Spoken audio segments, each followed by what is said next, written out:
Hello subscribers! Are you tired of eating bad oils that are made with GMO or bioengineered food ingredients? We were, so we turned our taste to lard and tallow. Tallow is beef fat. After getting our beef butchered, the butcher puts the fat into chunks and bags them. If you don't butcher your own animals, beef fat can be obtained from your local grocery store. In the older days, rendering tallow was a big deal. An iron kettle was heated over an open fire and the fat was dropped in by bucketfuls at a time. The fat was stirred continuously until liquid began to run out, the tallow. This fat cooked and cooked until someone tasted a crackling, which was a piece of the fat that usually had a bit of meat on it.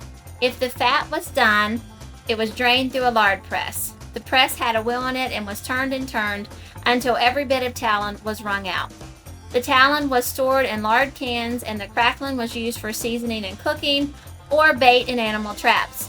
Unfortunately today, many of us don't have kettles, presses, space, or time. So we cook ours down in a slow cooker set at 250 degrees. The fat will need to be stirred quite often until the tallow starts to seep out. After this, the liquid in the cooker, it will not have to be stirred just as much, just let it cook. It takes about 8 hours to cook beef fat down. Don't overfill the cooker as the tallow will run out, and don't overcook. Burnt tallow is unusual.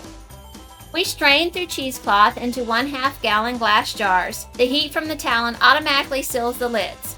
We use tallow for soap making, beauty products, and cooking. Thanks for watching and have fun on your tallow making journey.